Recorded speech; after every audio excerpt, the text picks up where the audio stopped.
పరిచయమైన దగ్గర నుండి ఆత్మీయంగా అనేక చోట్ల సహవాసంలో వాడబడుతూ మన అనుభవానికి తగినట్లుగా ఆత్మీయంగా విశ్వాసుల్ని బలపరచడానికి దేవుడు తన దాసుని ఏర్పాటు చేసుకుని ఆయా స్థలాల్లో ఆయన వాడుకుంటూ ఉన్నారు.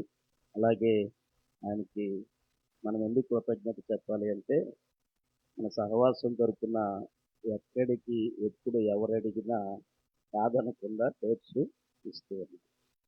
కాబట్టి ఆయనకి ప్రత్యేకంగా వందనాలు తెలియజేస్తూ ఉన్నాం. ఈ సమయంలో అన్న మనకి దేవుని వాక్యాన్ని అందిస్తారు. మరి జాగ్రత్తగా దేవుని వాక్యాన్ని విందాం.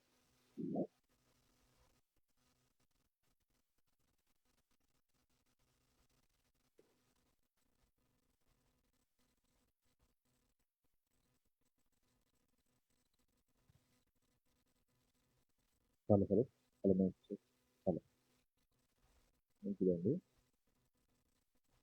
చేసినటువంటి విశ్వాసులైన దేవుని పిల్లలందరికీ ప్రభు అయిన యేసుక్రీస్తు ఉన్నతమైన నామములో నా హృదయపూర్వకంగా నేను తెలియపరుచుకుంటున్నాను. అలాగే నన్ను ఆహ్వానించినటువంటి సహోదరులు, దేవుని దాసులు సైమన్ అన్న గారికి కూడా ప్రత్యేకమైనటువంటి వందనాలు. అలాగే వేదిక మీద ఉన్నటువంటి దేవుని దాసులు, నా తోటి సేవకులైన సహోదరులకు కూడా ప్రత్యేకమైనటువంటి వందనం. చిన్న ప్రార్థన చేసుకుని దేవుని వాక్యాలను కొడదాం. ప్రార్థన. దయగలిగిన దేవా, కృపగలిగిన మా సన్నతం, మీ సన్నిధిలో మాకు ఇచ్చినటువంటి సమయం బట్టి కృతజ్ఞత ఆస్తులు చెల్లిస్తున్నాను దేవా. మాటలు మీరు గనక తండ్రి మీరే మాకు వివరించి బోధించి మహిమ పొందమని ప్రాధాన్యపడుతున్నాం. మా ఆత్మీయ ఎదుగుదలకు తండ్రి అవసరమైన సంగతులు మీ లేఖనముల నుంచి తండ్రి గ్రహించగలిగే మనోనేత్రాలు మాకు అనుగ్రహించమని కోరుకుంటూ సమయము తండ్రి వృధాగా గడుపుకొనక సద్వినియోగం చేసుకునే భాగ్యము నాకును మాకును మా అందరికీ మీద ఇచ్చింది. చెబుతున్నాను మరుగుపరిచి మీ ఆత్మచేత మీరే మాట్లాడమని కోరుకుంటూ వింటున్న మీ పిల్లల హృదయాలు తెరుచడానికి గ్రహింపును దయచేయమని మీ మాటలు చెప్పును మేము నడుచులాగున తండ్రి మా అడుగులు స్థిరపరచమని కోరుకుంటూ క్రీస్తు ఉన్నతమైన నామములో ప్రార్థించి అడిగి వేడుకొనుచున్నాను తండ్రి, ఆమేన్. ప్రభునందు ప్రియులారా, మార్క్స్ వార్త 5వ అధ్యాయంలో ఒక సందర్భాన్ని మనం ధ్యానిద్దాం. మార్క్స్ వార్త 5వ అధ్యాయం 21వ వచనం నుంచి రాయబడుతున్నటువంటి మాటలు మనం చూడగలిగితే, యేసు మరలా దోణి ఎక్కి అద్దరికి వెళ్ళినప్పుడు బహుజన సమూహము ఆయన యొద్దకు కూడి వచ్చాను అని రాయబడింది. యేసుక్రీస్తు ప్రభుల వారు దోణి ఎక్కి అవతల పక్కకు వెళ్ళారు. తిరిగి మరలా రిటర్న్ చేస్తున్నారు. అవతల పక్కకు ఎందుకు వెళ్ళారు అంటే దయ్యములు పట్టినటువంటి ఒకడిని బాగు చేయడానికి వెళ్ళారు. గెరాసేనుల దేశం అంటాడు. ఈ గెరాసేనుల దేశానికి వెళ్ళాక దోణి ఎక్కి అవతల పక్కకు వెళ్ళాడు. శ్మశానంలో బతుకుతున్నటువంటి ఒక అపవిత్రాత్మను పట్టిన ఒక మనుషుల్ని బాగు చేశాడు. బాగు చేస్తే ప్రభువుని చేర్చుకోవాల్సిన వాళ్ళందరూ ఏమన్నా తెలుసా, నీవు మా గ్రామములో ఉండొద్దు, మా గ్రామానికి రావద్దని బయటికి గెంటేశారు, వెళ్ళిపోమన్నారు. పై సందర్భంలో అదే మనకి కనపడుతుంటుంది. వద్దని చెప్పి పంపించేశారు. ఒక అద్భుతమైన కార్యం చేసి ఒక మనిషిని కాపాడితే వాళ్ళు చేసిన పని ఏంటో తెలుసా, నీలాంటి వాడు మా దేశానికి మా గ్రామానికి అవసరం లేదు, వెళ్ళిపోమని. మాకు ఇంపార్టెంట్ ఏంటి, మాకు పందులు ముఖ్యం, మనుషులు కాదు. వాళ్ళ పందులకి ఇచ్చిన ప్రియారిటీ ఎవరికి ఇవ్వలేదు, మనుషులకి ఇవ్వలేదు. కాబట్టి నీ వద్దు, వెళ్ళిపోమన్నారు. తిరస్కారానికి గురయ్యాడు. ఇక్కడికి వచ్చేసరికి ఏం జరుగుతుందట, అక్కడ రావద్దు అన్నారు. రావద్దు అన్న తర్వాత ఆయన ఏం చేశాడంటే సరే అని చెప్పి తిరిగి వెనక్కి వచ్చేసాడు. వెనక్కి వచ్చేసరికి ఇక్కడేం జరుగుతుంది, ఆయన కోసం బహుజన సమూహం ఎదురు చూస్తున్నారు. మీరు ఎప్పుడు గమనించండి, మన జీవితాల్లో కూడా ఇదే ఏర్పడుతుంది. ఒక చోట మనకు తిరస్కారం వచ్చిందంటే కృంగిపోవలసిన అవసరం లేదు. మరొక చోట ఏముంటుంది? సత్కారం ఉంటుంది. ప్రభువుకి గెరాసేనుల దేశంలో తిరస్కారం, తిరిగి వచ్చేసరికి సత్కారం. అక్కడ మా దగ్గరికి రావద్దు అన్నారు, ఇక్కడ ఎప్పుడు వస్తాడా అని ఎదురు చూస్తున్నారు. కొన్ని సందర్భాలు ఇలాగే ఉంటుంది. దేవుని సేవ చేస్తున్న కొందరికి ఎదురయ్యే అనుభవాలు ఏంటి తెలుసా? కొందరు మా దగ్గరికి రావద్దు అంటారు, కొందరు ఎప్పుడు వస్తాడా అని ఎదురు చూస్తారు. కాబట్టి సేవకులుగా మనం గమనించాల్సింది ఏంటంటే, మనం ఏం బాధపడాల్సిన అవసరం లేదు. ప్రభు వద్దంటే వచ్చేసాడు. ఎందుకంటే అక్కడ వద్దన్నారు, యువతలకు వస్తే ఏం చేస్తారు? నన్ను చేర్చుకుంటారు. కాబట్టి వద్దన్న వాళ్ళ దగ్గర నుంచి ఎదురు చూసే వాళ్ళ దగ్గరికి వచ్చేసాడు. నువ్వేం చేస్తున్నావు? ప్రభువుని రమ్మంటున్నావా? నీలాంటి వాడు వద్దంటున్నావా? వాళ్ళకి పందులు ఇంపార్టెంట్ కాబట్టి వాళ్ళు అన్నారు, నీ వల్ల మా పందులు మిస్ అయ్యాం, మాకు పందులే ఇంపార్టెంట్ అని చెప్పి నువ్వు వద్దన్నారు. మనకు కూడా పనులు ఇంపార్టెంట్. వాళ్ళకి పందులు ఇంపార్టెంట్ అయితే మనకి మన పనులు ఇంపార్టెంట్, మన సంపద ఇంపార్టెంట్. ఒకవేళ నువ్వు వాటికి ప్రియారిటీ ఇచ్చి నువ్వు వద్దంటే ఆయన ఏం చేస్తాడు? బతిమాలడు నిన్ను. ఏం చేస్తాడు? సరే నీ ఇష్టం, వద్దంటే ఏం చేస్తాను? వెళ్ళిపోతాడు. ఎవరి దగ్గరికి వెళ్ళిపోతాడు? ఎదురు చూసే వాళ్ళ దగ్గరికి వెళ్తాడు. నువ్వు ఎదురు చూస్తే నీ దగ్గరకు వస్తాడు, నువ్వు వద్దంటే వెళ్ళిపోతాడు. ప్రభువు దగ్గర ఉన్న గొప్ప లక్షణం ఇదే. ఆయన ఆహ్వానిస్తే వస్తాడు, వద్దంటే వెళ్ళిపోతాడు. దెయ్యం అలా కాదు. ఉదయం మనం చూసాం కదా, దెయ్యాన్ని ఎవరు ఆహ్వానించక్కర్లా. ఆ ఇల్లు శుభ్రంగా ఉంటే ఏం చేసిందట? అది రావడమే కాదు, తనతో పాటు మరి ఏడిటిని తీసుకుని వస్తుంది. దెయ్యానికి ఒక లక్షణం ఏంటంటే పర్మిషన్ అడగదు. మనం దాని సొత్తు కాకపోయినా, మనల్ని అది కలిగించకపోయినా మనలోనికి చొరబడతాడు. కానీ ప్రభువు మనల్ని కలిగించిన, మన దేహానికి అధిపతి అయిన, ఈ లోకానికి అధిపతి అయిన ఆయన చేసే పని ఏంటో తెలుసా? మన పర్మిషన్ అడుగుతాడు. అందుకే చూడండి, బొమ్మం దగ్గర ఉండి ఏం చేస్తున్నాడట? తడుతున్నదట. తడటం ఏంటండి?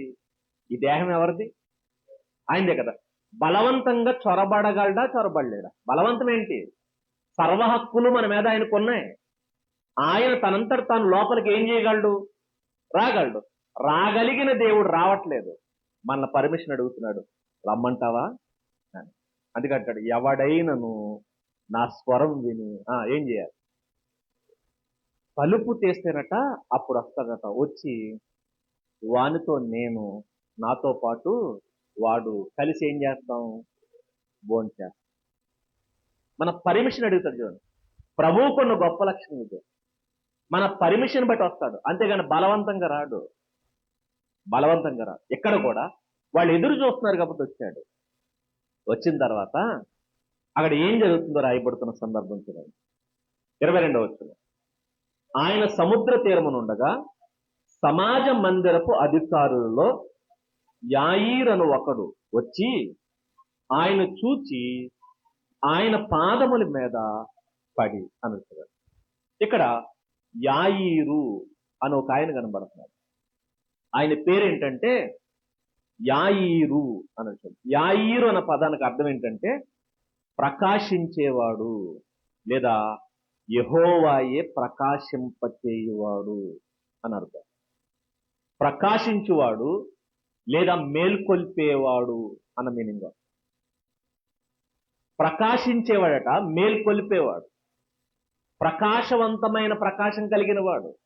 ఇలాంటి పేరు కలిగిన ఈయన ఒక హోదా కలిగి ఉన్నాడు. ఏంటి ఆ హోదా అంటే సమాజ మందిరపు అధికారుల్లో ఒకడు. సమాజ మందిరం అంటే ఇశ్రాయేలు సమాజ మందిరాలు కట్టుకున్నారు. ఎందుకంటే దేవుడు వాళ్ళకి మోషే ద్వారా ఏమిచ్చాడంటే ప్రత్యక్ష గుడారం ఇచ్చాడు. ప్రత్యక్ష గుడారం దేవుడిచ్చాడు. ఇశ్రాయేల్ని అడగల, ఒరే మీకు ప్రత్యక్ష గుడారం కావాలా అని అడగల. దేవుడు ప్రత్యక్ష గుడారం ఇచ్చి, ఇది పరిశుద్ధ స్థలం, ఇది అతి పరిశుద్ధ స్థలం, కాబట్టి మీరు ఇక్కడ ఎలా ఉండాలి, ఈ పరిశుద్ధ స్థలంలో ఎలా ఉండాలి, అతి పరిశుద్ధ స్థలంలో ఎలా ఉండాలి, ప్రజలు ఎలా ఉండాలి, ఎక్కడ నాకు ఆరాధన చెయ్యాలి, ఎక్కడ నాకు బలి అర్పించాలని ఒక సిస్టమ్ పెట్టాడు. ఆయన మోషే ద్వారా ఇచ్చాడు. ఇది దేవుడు తనంతట తానే మోషేకి ఇచ్చాడు. కానీ దావీదు గారు రిక్వెస్ట్ పెట్టాడు. ఏంటి ఆ రిక్వెస్ట్ అంటే, నీ మందిరం కడతాను ప్రభువా అన్నాడు. మందిరం ఆయన కట్టమనలా, ప్రత్యక్ష గుడారం ఆయన కట్టమన్నాడు. ప్రత్యక్ష గుడారం ఆయన చెప్పింది, మందిరం దావీదు గారు అడిగింది. దావీదు గారు అడిగితే ఓకే అన్నాడు. సరే నీ ఇష్టం అన్నాడు. దేవుడు కొన్నిసార్లు మన చిత్తాన్ని కూడా ఒప్పుకుంటాడు. దేవుడు మన చిత్తాన్ని. సౌలు కావాలని అడిగింది ఎవరు? ప్రజలు. కానీ దేవుడు నిర్ణయించింది ఎవరు తెలుసా? దావీదు. దావీదు వాళ్ళ మీద రాజుగా ఉండాలని దేవుడు నిర్ణయించాడు. ప్రజలు అడిగితే ఎవరినిచ్చాడు? ఎవరు మంచోళ్ళు? ఎవరు మంచివాడు? దావీదు మంచివాడు. ప్రత్యక్ష గుడారం మంచిది, దేవుడిచ్చాడు. మందిరం రిస్క్తో కూడుకుంది. మనం అడిగేవన్నీ రిస్కే. ప్రత్యక్ష గుడారం రిస్క్ ఎందుకు లేదు అంటే, అది గుడారం దేంతో తయారు చేయబడింది? అది కేవలం వస్త్రాలతో తయారు చేయబడింది, చర్మాలతో తయారు చేయబడింది. ప్రమాదం ఏమైనా ఉంటుందా? వచ్చి ఎత్తుకుపోతారా? మరి మందిరం బంగారంతో కట్టాడు. బంగారంతో కట్టిన మందిరం మీద అందరూ దాడి చేశారు, గుడారం మీద దాడి చేయలేదు. మన కోరికలను ఇలాగే ఉంటాయి. ఘనంగా ఉండం మనం ఖాళీగా సాదాసీదాగా ఉన్నాం అనుకోండి, మనం ఎవడు పట్టించుకోడు. పైనుంచి కింద వరకు ధరించుకుని వెళ్ళాం అనుకోండి, ఏం చేస్తారు? పేకలు కోసేస్తారు. దేనికి? బంగారంతో. జాగ్రత్త. అసలే రేటు పెరిగిందట. రేటు పెరిగిందంటే అర్థం ఏంటి చెప్పండి? రిస్క్ పెరిగిందని అర్థం. దేవాలయం మీద ఉంటేనే ఒప్పుకోలేదు. దేవాలయం మీద, దేవుడు ఉన్నటువంటి దేవాలయం మీద బంగారం ఉంటేనే ఏం చేశారు? ఒలిచికి నట్టుకుపోయాడు వాడు. ఇక మన మీద ఉంచుతారా? భయంకరమైన పరిస్థితులు. కానీ మనమే అడుగుతాం, ప్రభువా కాసు ఉంది సరిపోదు, ఇంకో 10 కాసులు. ఎందుకంటే కాసు అయిన సన్నగా ఉందట, కనపట్లేదు ప్రభు మెడలో. కాబట్టి ఏం కావాలి? 10 కాసులు ఇచ్చావనుకో, కుక్కకు సైన్ వేసినట్టు మెళ్ళేసి తిరిగేస్తాను. మనకి అదో రకమైన ఫీలింగ్స్. మనం అది కావాలి, ఇది కావాలి. దేవుడు అంటే ఇవన్నీ ఎందుకు? మళ్ళా అని చెప్పి ఇవ్వడా అంటే ఇస్తాడు. ఎందుకంటే మన చిత్తాన్ని కూడా ఏమంటాడు? సరే నేష్టం. దావీదు అడిగాడు అన్నాడు, సరే నేష్టం కట్టుకో. ప్రజలు రాజును అడిగారు, సరే నేష్టం అని మందిరం అడిగితే కట్టించాడు.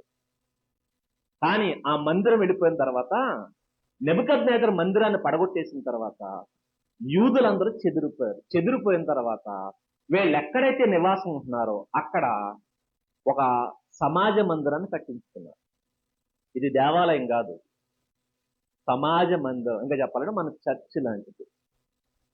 వీళ్ళు ఎక్కడైతే ఉంటారో అక్కడ ఒక మందిరాన్ని కట్టించుకున్నారు. దీంట్లో ఏం చేస్తారంటే ధర్మశాస్త్రాన్ని చదువుకుంటారు. దీంట్లో ఏం చేస్తారంటే కీర్తనలు పాడుకుంటారు. దీంట్లో ఏం చేస్తారంటే ప్రార్థన చేసుకుంటారు. ఇలా ఈ సమాజ మందిరంలో జరుగుతుంటుంది. ఈ సమాజ మందిరానికి కొందరు పెద్దలు ఉంటారు. ఒక పెద్ద ఎవరంటే ద రూలర్ ఆఫ్ ద సినగోగు అంటారు. సినగోగు, ఆ సమాజ మందిరానికి సినగోగు అని పేరు. ఆ సినగోగు మీద రూలర్ ఉంటాడు, ద చీఫ్ రూలర్ అంటారు. ఇది ఒక కేటగిరీ, ఒక అధికారి.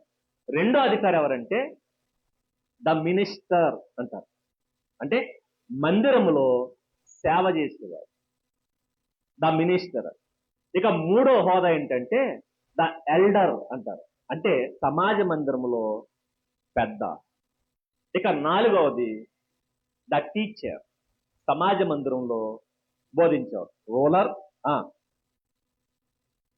Next minister, elder, teacher. ఈ నలుగురు పైన ఉంటారు. రూలర్ ఎవరు వాక్యం చెప్పాలి, ఎవరు ఏ పని చేయాలో నిర్ణయిస్తారు.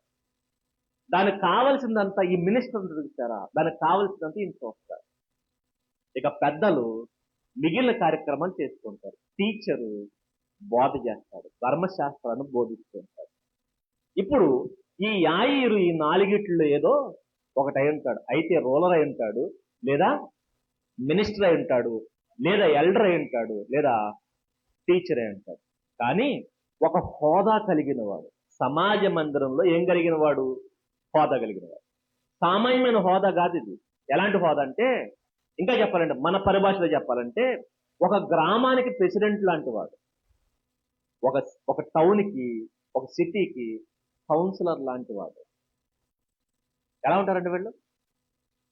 ప్రెసిడెంట్ గారి దగ్గరికి మనం వెళ్ళాలా, ప్రెసిడెంట్ గారు మన దగ్గరికి వస్తారా? కౌన్సిలర్ దగ్గరికి మనం వెళ్ళాలా, ఆయన మన దగ్గరికి వస్తారా?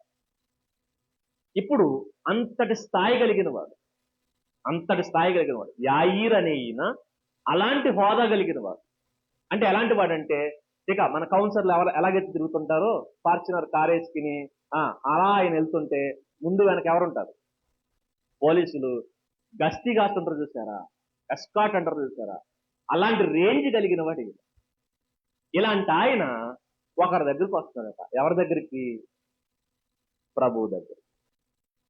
ప్రభువు దగ్గరికి ఆ స్థాయి కలిగిన వాడు వస్తున్నాడు. అందుకనే యాయీర్ అనే ఒక సమాజ మందిరపు అధికారి. సామాన్యుడు కాదు, వచ్చిన వాడు సామాన్యుడు కాదు. సామాన్యుడు కాని ఈయన సామాన్యుడిగా కనబడుతున్న ప్రభు దగ్గరకు వస్తున్నాడు. ప్రభు ఎవరు? ఆయన కారులో తిరిగితే ఈయన కాలినడకం తిరుగుతాడు. ఆయన పల్లకీలో తిరుగుతుంటే ఈయనే ఎక్కడికి పడితే అక్కడ నడిచి వెళ్తాడు, లేదా పడవలెక్కి తిరుగుతుంటాడు. అంతమించి ఈయన దగ్గర ఏం లేదు. ఇంకా చెప్పాలంటే సమాజ మందిరంలో ఒక స్థాయి కలిగిన వాడు, ఆయనకి ప్రజలందరూ నమస్కరిస్తారు. అలాంటి వాడు ప్రభువు దగ్గరికి వచ్చాడట. ప్రభువు దగ్గరికి వచ్చి ఏం చేస్తున్నాడు అంటే, ఆయన పాదముల ఎదుట పడి ఏం చేశాడు? పాదముల మీద పడ్డాడు. రావడమే ఎక్కువ, వచ్చిన ఆయన పాదాల మీద పడ్డాడు. అదేంటోనండి, ఆ టైంలో అన్ని బాగానే జరిగినాయి. ఇప్పుడు ఒకవేళ అదే ప్రెసిడెంట్ గారు వచ్చారనుకోండి, ఆయన వచ్చి ఇక్కడ పాదాల మీద పడ్డు, మనం ఎదురెళ్ళిపోతాం చేపల్లాగా. వరకలు ఎగిరెళ్ళిపోతాయి చూసారా నీటికి, ఆ టైపులో ఎదురెళ్ళిపోతారండి వీళ్ళందరూ. వెళ్ళిపోయి ఆయన మీద అడిపోయి దండల మీద దండలు వేసేసి ఆయన కాడి మీద మనం పడిపోతాం. చూడండి, ఆయన చూడండి ఏం చేస్తున్నాడు. ఆయన వచ్చాడు, వచ్చి ఈయన పాదాల మీద పడ్డాడు. ఈయన పాదాలు అంటే ఏ స్థాయి కలిగిన వాడు ఏ స్థాయికి వచ్చాడు? ఆయన కాళ్ళ దగ్గరికి వచ్చాడు. ఇప్పుడు వచ్చాడంటే మీరు ఆలోచించండి, అధికారాన్ని మర్చిపోయాడు. వీళ్ళకు ఈగో ఉంటుంది అధికారులు. ఆ ఈగోను కూడా ఏం చేశాడు? అక్కడే పాతేసి వచ్చాడు. ఒక సాధారణ మనిషిగా వచ్చాడు. సాధారణమైన దీన స్థితిలో ఆయన దగ్గరికి వచ్చి, నేను ఎందుకు పనికిరాని వాడిని, నువ్వే నాకు దిక్కు అని చెప్పి ఆయన పాదాల మీద పడ్డారు. ఇప్పుడు మన దగ్గరికి వస్తున్నాం కదా, ఎలా వస్తున్నాం? టీచర్గా వచ్చావా, ఎల్డర్గా వచ్చావా, మినిస్టర్గా వచ్చావా, రూలర్గా వచ్చావా? ఎలా వస్తున్నావు? ఒకవేళ అలా వస్తే ప్రభు పాదాల మీద పడవు నువ్వు. అవన్నీ మర్చిపోయి వస్తే ప్రభు పాదాల మీద పడతాం. కొన్నిసార్లు మన స్థాయి మర్చిపోమండి. స్థాయి దాకా ఎందుకు, కొంతమంది కులాలే మర్చిపోతలేదు. మా కులం అది కాదండి, కాదు ఏం చేసాం, అయినా ప్రభువుని నమ్ముకున్నాం అండి. పెద్ద గొప్ప ఘనకార్యం చేసాం. మరి నువ్వు ఈ నమ్మడం వల్ల ఎవరిని ఉద్ధరించినట్టు? ఇప్పుడు ప్రభువుని ఉద్ధరించావా? కొంతమంది దీన్ని మర్చిపోలేకపోతున్నారు. కులాలు మర్చిపోలేం, అధికారాలు మర్చిపోలేం, స్థాయిలు మర్చిపోలేం. ఇలా మర్చిపోకపోతే నువ్వు ప్రభువు పాదాల మీద పడవు. పడాలి అంటే అన్ని ఇంటి దగ్గర చంపేసి రావాలి. ఆయన చంపేశాడు. అందరూ చూస్తుంటారు కదా, సమాజ మందిరపు అధికారులు ఎలా చూస్తారు? ప్రజలందరూ ఆయన చూస్తున్నారు. అందరూ చూస్తుండగా వచ్చి పాదాల మీద పడిపోయాడు. ఎంతమంది చూస్తున్నారు, నా స్థాయి తగ్గిపోద్ది అనుకోవాలి. పడిపోయాడు. ఎందుకు పడిపోయాడు అంటే, ఎందుకు పడ్డాడు చూడాలి. నా చిన్న కుమార్తె చావనేయండి, అది బాగుపడి బతుకున్నట్లు నీ వచ్చి దాని మీద నీ చేతులు ఉంచవలనని ఆయన మిగుల బతుమాలుకొని రాబడి. ఇక్కడ అంటున్నాడు, ప్రభువా నాకు చిన్న కుమార్తె ఉంది ప్రభువా, ఆ చిన్న కుమార్తె స్థితి ఏంటో తెలుసా? ఏమైపోతుంది? చావ సిద్ధముగా ఉంది. చావడానికి రెడీగా, రెడీ టు డై, చచ్చిపోతుంది. ఈ స్టేజ్కి వచ్చాడంటే అన్ని ప్రయత్నాలు చేస్తుంటాడు, చేయడా? ఆల్రెడీ డబ్బు ఉంది, ఆయనకి అధికారం ఉంది, పేరుంది, పలుకుబడి ఉంది. మాక్సిమం బయట అన్ని ప్రయత్నాలు చేస్తుంటాడు. అప్పటికే వైద్యులు ఉన్నారు, అప్పటికే రకరకాల పరిస్థితులు ఉన్నాయి. ఇన్ని రకాల పరిస్థితులన్నీ దాటికి ఇక్కడికి వచ్చాడంటే అన్ని ట్రై చేశాడు, అన్నిటి చోట విఫలమయ్యాడు. ఆ పరిస్థితి ఎలా వచ్చేసింది? కూతురు చచ్చిపోయే స్టేజ్కి వచ్చేసింది. ఇక లాస్ట్ ఆప్షన్ ఎవరు కనబడుతున్నారు? ప్రభువు తప్ప ఇంకా వేరే ఆప్షను లేదు. అంటే ఆఖరిగా ఎవరు ప్రయత్నిస్తాడు అనమాట? ప్రభువుని ట్రై చేస్తున్నారు. 10 మంది ఉంటారండి, అన్ని ట్రై చేసిన తర్వాత ప్రభు దగ్గరికి వస్తారు. మరికొంతమంది ఉంటారు, అన్ని ప్రయత్నిస్తారు కానీ ప్రభువుని మాత్రం ప్రయత్నించారు. మరి ఇదేం పోయే కాలము? వీళ్ళని ఎక్కడికి వెళ్ళమని వెళ్తారు, ఏం చేయమని చేస్తారు, ప్రతిదీ చేస్తారు. ప్రతిదీ చేసిన వీళ్ళు కానీ వీళ్ళు మాత్రం ప్రభు దగ్గర రావడానికి అభ్యంతర పడతారు. కానీ ఈయన అభ్యంతర పడలేదు, అన్ని ట్రై చేశాడు. చచ్చిపోతుంది కాబట్టి బతికించుకోవడానికి ఒకే ఒక్క దారి ఉంది. ఏంటా దారి? ప్రభు దగ్గరికి వెళ్దాం, ప్రభు దగ్గరికి వెళ్దాం. ఇంకా చెప్పాలంటే సమాజ మందిరంలో అధికారి ఆయన అయితే సమాజ మందిరంలో వాక్య పఠనం చేసేది ఎవరు? ప్రభు. తెలుసు కదా మన లోక వార్తలో ఈయన వాడికి చెప్పిన ఏం చేసేవాడట? వాక్యం చదివాడు. ఆయన అధికారి. ఆ మందిరంలో ఈయన ఎవరు? ఆయన చదవమని సమయం ఇస్తే చదివేవాడు. అలాంటి ఆయన దగ్గరికి వచ్చి కాళ్ళు పట్టుకుని అన్నాడు, నువ్వే నా కూతుర్ని బతికించాలి, నువ్వే నా కూతుర్ని బతికించాలి. ఇప్పుడు చూడండి, ప్రభు నమ్మొచ్చాడా నమ్మకుండా వచ్చాడా? నమ్మాడు కదండి. నమ్మాడు కాబట్టి ప్రభు దగ్గరికి వచ్చాడు. మనం కూడా ప్రభువుని నమ్మామా? మీరు గమనించండి, పొద్దున ఉదయం విశ్వాసం గురించి మాట్లాడాము కదా. మనకి కాయిన్స్ లో కాయిన్ ఏంటి? విశ్వాసం. విశ్వాసం అనే కాయిన్ ఈజీగా రాదు, దాన్ని కలిగించడం చాలా కష్టం. ఈయన ప్రభు దగ్గరకు వచ్చాడంటే ఎన్నో మాటలు వినుంటాడు. ఎందుకంటే ఆయన చేసిన అద్భుతాలు విన్నాడు, ఆయన గురించి చెబుతున్న మాటలు విన్నాడు. ఇవన్నీ తెలుసుకున్న తర్వాత ఒకసారి ప్రభు దగ్గరకు వద్దామని అలా మాటలు చెప్పుకుని వచ్చాడు. మీరు గమనించండి, మాటలు చెప్పితే వింటాం చూసారా మనం, సాక్ష్యాలు కావచ్చు, వాక్యాలు కావచ్చు, ఆ వెంటే మనకు కలిగే విశ్వాసం చూసారా, నమ్మకం జస్ట్ ఎక్కడో ఒక చిన్న నమ్మకం అంటే అది పెరగాలి, అది పెరగాలి. ఆ చిన్న విశ్వాసం ఎలా పెరగాలి అంటే పెద్దగా పెరగాలి, విస్తరించాలి విశ్వాసం. కానీ ఆ నమ్మకం ఎక్కడో చిన్న బీజంగా పడింది, పెరిగి పెద్దదవ్వాలి. కానీ అలాగే ఉందా, ఆ విశ్వాసం చచ్చిపోతుంది, దాన్ని చావనివ్వకూడదు, పెరగాలి. ఇప్పుడు మీరు గమనించండి, విన్నాడు, ప్రభు దగ్గరకు వచ్చాడు, వచ్చి నేను నమ్మాడు కానీ పరిపూర్ణమైన విశ్వాసం కాదు. ఒకటి, ఈయనలో గుడ్ క్వాలిటీస్ ఉన్నాయి, అలాగే కొన్ని బ్యాడ్ క్వాలిటీస్ కూడా ఉన్నాయి. మనలో కూడా అలాగే ఉంటుంది. ప్రభువుని నమ్ముతాం కానీ పరిపూర్ణంగా నమ్మం, దాన్ని అనుభవిస్తేనే కానీ తెలియదు. ప్రభువుని అనుభవించాలి. మీరు గమనించండి, ఒక దాని గురించి మనం విన్నప్పుడు మనకి జస్ట్ దాని మీద నమ్మకం కలుగుతుంది. ఎప్పుడైతే అనుభవిస్తామో దాని మీద పూర్తిగా ఆ నమ్మకం స్థిరపడదు. ప్రభువుని తెలుసుకున్నామేమో, అనుభవించావా? అనుభవిస్తే ఆయన నుంచి దూరంగా పోవు. నువ్వు ఫస్ట్ ప్రభువుని అనుభవించడం నేర్చుకోవాలి, ఆస్వాదించడం నేర్చుకోవాలి, ప్రభువును రుచి చూడడం నేర్చుకోవాలి. ఎప్పుడైతే ఆయన టేస్ట్ చేస్తామో ఆయన విడిచిపెట్టి మనం వెళ్ళాం. ఇక్కడ ఈయన వచ్చాడు, వచ్చిన ఈయన ఎలాంటి మనస్తత్వంతో ఉన్నాడు చూడండి. ఏంటి ఆ మైండ్ సెట్ అంటే, వచ్చి ఆయన అన్నాడు, బతుకున్నట్లు నీవు వచ్చి ఏం చేయాలట? నీవు వచ్చి, నువ్వు రావాలి. ఎక్కడ రావాలి? మా అమ్మాయి దగ్గరికి రావాలి, మా ఇంటికి రావాలి. వచ్చి ఏం చేయాలి? దాని మీద నీ చేతులు ఉంచవలనని ఆయన మిగుల బతిమాలుతున్నాడు. చూడండి, నమ్మాడు, నమ్మిన ఈయన విశ్వాసం ఏంటో తెలుసా? ఆయన ఇంటికి రావాలట. ఇంటికి వచ్చి ఏం చేయాలి? ఆమె మీద చేతులు ఉంచాలి. ఇదో దరిద్రం ఉంటుందని మనకి. ఏమన్నా ఆయన నమ్మాడు కదా. ఏం నమ్మాడు? తన కూతుర్ని బతికించగలని నమ్మాడా? నమ్మిన ఈయన, ప్రభువా నా కుమార్తెను బతికేటట్లు చేయి ప్రభువా అని పాదాల మీద పడి అడిగితే బాగుంటుందా? అలా అడగడం మానేసి ఏమన్నాడు? నువ్వు రా, వచ్చి ఏం చేయి? చేతులు. ఇదేంటండి? ఇలాంటి ఆయన ఇంకొక ఆయన ఉంటాడు శతాధిపతి. ఆయన ఏమన్నాడు, ప్రభు నువ్వు రావక్కర్లేదు, జస్ట్ మాట సెలవి పని అయిపోతున్నాను. ఇద్దరు కోరిక చూడండి. ఒక ఆయన అడిగిన తీరే తెలుసా, నీవు రావక్కర్లేదు, నువ్వు సర్వశక్తిమంతుడు, నీవు అక్కడి నుంచి చెప్పిన దాసుడు ఏమైపోతాడు, బాగుపడిపోతాడు. ఆయన నమ్మాడు, ఈయన నమ్మాడు, ఇద్దరు ఈయన నమ్ముతున్నారు. కానీ నమ్మకాలను వ్యత్యాసం పెడితే ఆయన అన్నాడు నువ్వు మాటేస్తే జరిగిపోతాడు. ఈయనేమన్నాడు, నువ్వు రా, మనకు కూడా ఈ జబ్బు ఉంటుంది కొంతమంది. ఏంటా జబ్బు, ఏంటది, ప్రార్థన చేస్తే జరుగుద్ది అనుకో. మనం ఏమనుకుంటాం, అక్కడ ఎక్కడికో ఎలా ఉంటుంది, మరి వెళ్ళి ఏం చేయాలి, అక్కడ ఏదేదో చేయాలని చెప్తుంది. ఇలాంటివి ఉంటాయి. లేదంటే కొంతమంది ప్రార్థన చేస్తే సరిపోదు, ఏమంటారు, చెయ్యేసి ప్రార్థన చేయండి, ఆలోచన చేయొద్దా, ఏంటి పిచ్చేది అర్థం కదండి. ప్రార్థన చెయ్యేస్తేనే తెలుస్తుందా, దేవుడు గుర్తుపట్టదా?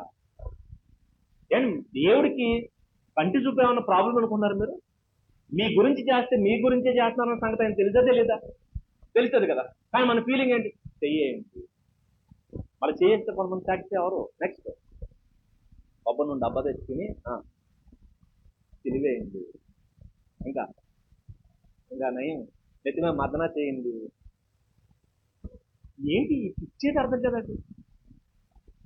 మీరు రావాలి, మీరు గమనించండి. కొంతమంది ఒకవేళ అమ్మ ఇక్కడ ప్రార్థన చేస్తున్నట్టు కాదు, మీరు ఇంట్లోకి రండి అంటారు. ఓకే రైట్, ఇంట్లో వచ్చిన 10 మంది అంటారు బెడ్రూమ్లోకి రండి, అక్కడ ప్రార్థన చేసేవారు. ఇంకొంతమంది ఏంటి వచ్చారు, బీరువా ఎక్కడ ఉందో చూసి బీరువా దగ్గర ప్రార్థన చేస్తారు. ఎందుకు ఉన్నారు, బీరువాలో డబ్బులు ఏమైపోవాలి, పోనా ఎట్టామని గొప్ప ఖాళీ బీరువా పెట్టి ప్రార్థన చేయమంటావా? అంటే ఫీలింగ్ ఏంటంటే బీరువా దగ్గర అలా ప్రార్థన చేయగానే చెత్త అంతా ఎక్కడికి వచ్చేస్తుంది, ఇప్పుడు బీరువాలోకి వచ్చేద్దాను. ఈ మైండ్ సెట్లు ఎక్కువైపోయింది. మరి ఇలాంటి మైండ్ సెట్లు ఉండబట్టే కొంతమంది తయారైపోయారు. ఎవరు, కొబ్బరి నమ్ముకునే వాళ్ళు ఎక్కువైపోయారు. ఎందుకు అయిపోయారు అనుకున్నారు, మన మైండ్ సెట్ని బట్టే. కచ్చీపులు అమ్ముకునే వాళ్ళు వచ్చేసారు. ఎందుకు వచ్చేసారు, మన మైండ్ సెట్ని బట్టే. ఇలాంటి మైండ్ సెట్ ఉంటే ఇలాంటి వాళ్ళందరికీ ఎర అయిపోతాం మనం. మీరు గమనించండి, ఇది పరిపూర్ణమైన విశ్వాసమా? పరిపూర్ణమైన విశ్వాసం.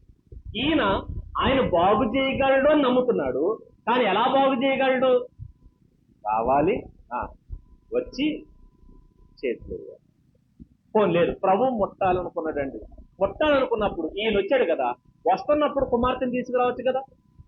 డాక్టర్ గారి దగ్గరికి మనం వెళ్తామా, మన దగ్గర డాక్టర్ గారిని రప్పించుకుంటామా? ఏది ప్రాముఖ్యమైనది? ఒకవేళ మ్యాటర్ సీరియస్ అనుకోండి, ఏం చేస్తాం, డాక్టర్ గారు ఇంటికి రావాలని టైం పడుతుంది.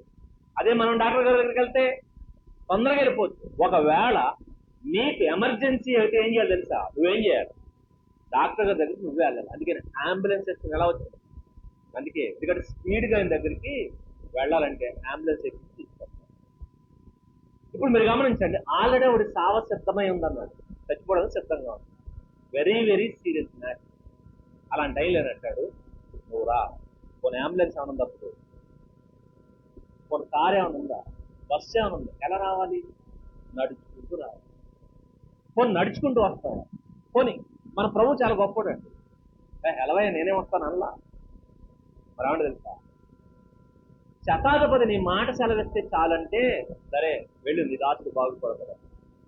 ఈయన అంటాడు నువ్వు రా అంటే ఆయన అంటాడు సరే వస్తాను, నడవాలి. మీరు గమనించండి, మన ప్రభువుకున్న లక్షణం ఏంటి తెలుసా, ప్రభువా కొబ్బరి నూనె రాసి ప్రార్థన చేస్తేనే బాగుపడతానంటే సరే రాయించి నేడు. బాగు చేసేది ఎవరు, కొబ్బరి నూనె చేసి నువ్వు రాయించుకున్నా బాగు చేస్తావా? ప్రభువా కచ్చి పేస్తే నేను బాగుపడతానంటే సరే ఏడ్చుకుని ఏడు, ఏం చేస్తావు, బాగు చేస్తాడు. ఏం చేస్తావు, మరి తప్పదు కదా. నువ్వు కచ్చీపుని నమ్ముతున్నావు, నాకు నీకు మధ్యలో ఎవరు ఉండాలి, మధ్యవర్తిగా కచ్చీపు ఉండాలి, నాకు నీకు మధ్యలో ఎవరు ఉండాలి, కొబ్బరి నూనె ఉండాలని నువ్వు నమ్ముతున్నావు కూడా, ఏడు ఏదోటి. కానీ ఏం చేస్తాను, ఏదో నమ్మొచ్చావు కదా, ఏం చేస్తావు, ఆయన కాదనలేడు. కాదనకుండా ఏం చేస్తాడు, బాగు చేస్తాడు. బాగు చేసి చూడండి, ఆయన మాట సెలవు అంటే ఇచ్చాడు. ఈయన అన్నాడు నువ్వు రా అంటే ఏమంటున్నాడు, సరే నడు అని చెప్పి బయలుదేరాడు. సరే బయలుదేరాడు కదా, జనం ఏం చేస్తారు, ఆయన అతనితో వెళ్ళను, బహుజనం సమూహము ఆయన వెంబడించి ఆయన మీద పడుతున్నారు. వీళ్ళు అంతకన్నా తగరన్నారు. మ్యాటర్ అంత సీరియస్ గా ఉంది కదండి. ఆయన సీరియస్గా వెళ్తుంటే ఏం చేస్తున్నారు వీళ్ళు? ఇదొక ఆనందం. ఒకరికొకరు వచ్చి ఢీ కొట్టుతారట, గుద్దేసుకుంటున్నారు. కానీ ఇలా మీద పడితే వెళ్ళగలట. ఇలా మీద పడుతున్నప్పుడు యాయిరు పరిస్థితి ఎలా ఉంది చెప్పండి? యాయిరు పరిస్థితి ఎలా ఉంది? నా కూతురు కావలసింది వీళ్ళు సారిస్తే బాగుంది. ఆమె ఎవరు వెళ్ళు? మాటి మాటికి ఎవడొకటి అడ్డం వస్తారు, అడ్డం వస్తున్నాడు, మీద పడుతుంది. ప్రయాణం డిలే అయింది, ప్రయాణం డిలే అయింది. ఇప్పుడు మీరు ఆలోచించండి, ఒక పక్క టెన్షన్, నా కూతురు చచ్చిపోతుంది, ఎప్పటిలోగా ఈయన అక్కడికి వెళ్ళేలోగా నా కూతురు ఏమైపోవచ్చు, చచ్చిపోతుంది. ఈ మధ్యలో ఈ తొణికిసలాటలు ఎప్పుడైతే ఉన్నాడో ఇప్పుడు విశ్వాసాన్ని బలపరచడానికి చూడండి ఏం జరుగుతుందట. 25 12 ఏళ్ల నుండి రక్తస్రావ రోగము కలిగిన ఒక స్త్రీ ఉండేది. ఆమె అనేక వైద్యుల చేత ఎన్నో తిప్పలు పడింది. ఎంతమంది చేత? అనేక వైద్యుల చేత తిప్పలు పడింది. మీరు ఎప్పుడు గమనించండి, కొంతమంది వైద్యులు ఏం చేస్తారు తెలుసా? తిప్పలు పడతారు. అనేక వైద్యులు అంటే వైద్యులు చాలా మంది ఉన్నారు తెలుసా? ఎవరు? ఒకటి ఎవరు ఇంగ్లీష్ మెడిసిన్ ఇచ్చేవారు, ఎంబీబీఎస్ డాక్టర్, వాళ్ళు వైద్యులు. నెక్స్ట్ నాటు వైద్యులు అంటారు, వెళ్ళ వైద్యులు. ఇంకా ఇంకో వైద్యులు, పోత వైద్యులు, ఇదో బ్యాచ్ వీళ్ళ వైద్యులే. మీరు గమనించండి, ఇంగ్లీష్ డాక్టర్ దగ్గర పని అవ్వలేదు అనుకోండి, నెక్స్ట్ ఎక్కడికి? ఇంగ్లీష్ మెడిసిన్కి పని అవ్వకపోతే ఎక్కడికి వస్తాం? హోమియోకి వస్తాం.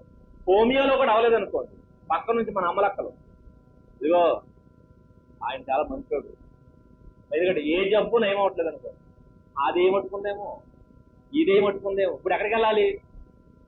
పోత వైద్యుడు ఎదుర్కొంటారు. ఇలా పంపించేవాళ్ళు ఉన్నారు లేదా?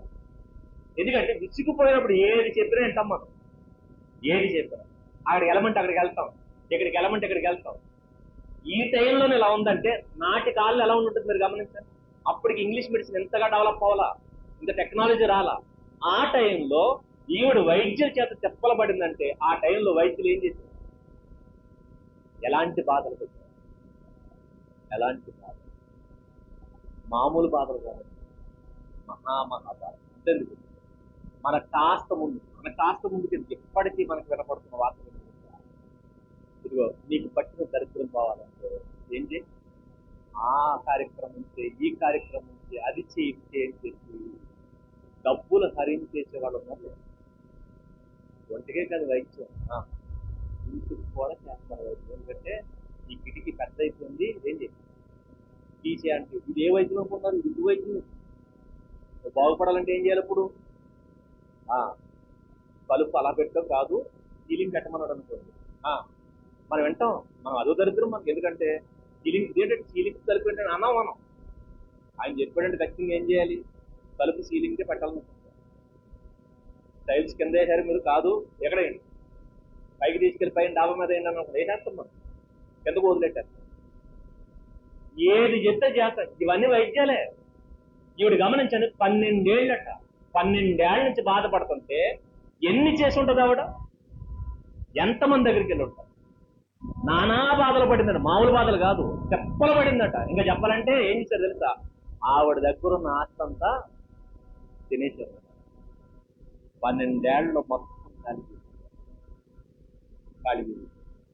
ఇప్పుడు ఎప్పుడైతే ఖాళీ అయిపోయిందో ఈవిడ ఇంకో బ్యాచ్.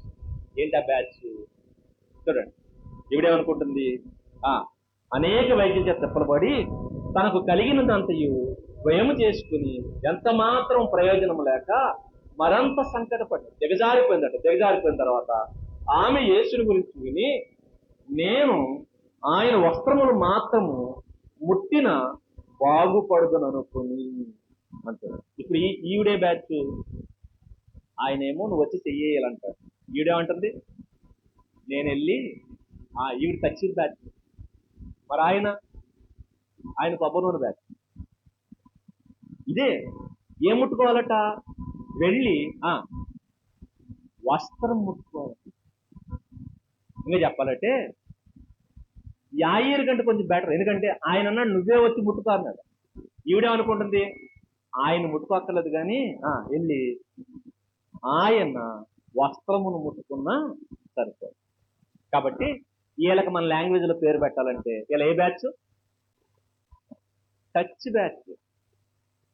వచ్చి నువ్వు టచ్ చేయి, లేదా నేను వచ్చి నింట. వీళ్ళిద్దరు ఏ బ్యాచ్ అనమాట? వీళ్ళిద్దరు విశ్వాసులే. ఏ విశ్వాసులు వీళ్ళు? టచ్ విశ్వాసులు. ఈ టచ్ విశ్వాసులకి ఇప్పుడు ఏ సేవకులు కావాలి? టచ్ సేవకులు కావాలి. ఉన్నారా బయట?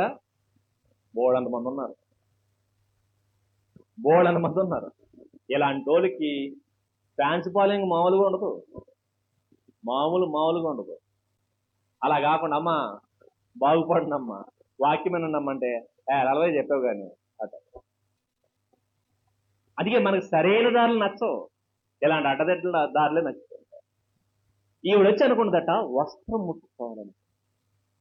వచ్చింది, సైలెంట్ గా ముట్టుకుంది. ఎప్పుడైతే ముట్టుకుందో వెంటనే ఏమైపోయిందట?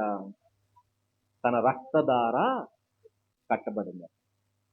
బాగుపడిపోయింది. బాగుపడిపోయిన తర్వాత ఎవ్వరికీ తెలియకుండా ఆవిడ ముట్టుకుంది. ప్రభు వెంటనే దాన్ని పబ్లిక్ చేసేసాడండి. ఎవరో నన్ను ముట్టుకున్నారు, నాలో నుంచి ప్రభావం పోయింది. ఇప్పుడు చెప్పండి, ఎవరు ముట్టుకున్నారో మీకు తెలుసా తెలీదా? తెలుసు. పైకి ఈవిడేమనుకుంది, ఎవరికీ తెలియకుండా పని జరిగించుకుని వచ్చేద్దాం అనుకుంది. మరి ఆయన ఏం చేశాడు? ఎవరు ముట్టుకున్నారో తెలుసు, ఎలా వచ్చిందో తెలుసు, ఏం చేసిందో తెలుసు, ఎక్కడి నుంచి వచ్చిందో తెలుసు, అన్ని తెలిసిన ఆయన అందరిని నిలబెట్టి అక్కడ ఇప్పుడు మీటింగ్ పెట్టారు. నన్ను ఎవరో ముట్టుకున్నారు, వాళ్ళెవరు? క్వశ్చన్ ఎవరు? ఏంటది? నన్ను ఎవరో టచ్ చేశారు, వాళ్ళెవరు? యాయిర్కి ఎలా ఉంటుంది పక్కన? ఇదేంటి ఇప్పటిదాకా అందరూ అలా ఆపేశారు, ఇప్పుడు ఎవరు ఆపేశారు? ఈయన ఆపేసి అన్నాడు నన్ను ఎవరో ముట్టుకున్నారు, ఎవరు అని అడుగుతున్నాడు. నన్ను ముట్టుకున్నది ఎవరు? ఎవరు ముట్టుకున్నారు? యాయిరుకు లోపల ఎలా ఉంటుందో తెలుసా? కొత్తలు ఆడిపోతుందని. ఏంటంటే నా కూతురు చచ్చిపోయేటట్టుంది, ఈ మీటింగ్ ఏంటి ఇప్పుడు? ఎవరొకరు ముట్టుకున్నారు. గట్టిగా కొద్దిసేపు ఎవరో మాట్లాడకపోతే ఆయన అంటాడు, ఇందాక నేనే ముట్టుకున్నాను ప్రభు నిన్న. నేనే ముట్టుకున్నాను, ముందేం చేయి, నడు, నా కూతురు చచ్చిపోయేటట్టుంది. ఈ మీటింగ్ ఏంటి మధ్యలో? ఈ మీటింగ్ ఏంటి? ఎందుకు పెట్టాడు ఈయన? బహిరంగంగా ఆవిడెందుకు? 10 మంది అంటారు ఆవిడని అవమానపరిచాడు కదండి. అవమానపరచలా, ఆవిడ విశ్వాసాన్ని బలపరిచాడు. ఎందుకు బహిరంగం చేశాడు తెలుసా? ఎవడు ప్రభు బాగు చేస్తాడని నమ్మకం ఆయన ఆవిడకుంది. పైగా ఆవిడకున్న జబ్బు ఏంటదట? రక్తస్రావం. ధర్మశాస్త్ర ప్రకారం రక్తస్రావం కలిగిన స్త్రీని ఎక్కడో దూరంగా తీసుకెళ్ళి పెట్టేస్తారు. సమాజంలో ఉన్నవారు ఆవిడని వెలివేస్తారు. ఎందుకంటే ఆ రోగం బాగయ్యేంత వరకు ప్రజల మధ్యకు రాకూడదు. ఇంకా చెప్పాలంటే ఆ రోజు ప్రభు దగ్గరికి ముసిగేసుకుని వచ్చి ఉంటుంది ఆవిడ.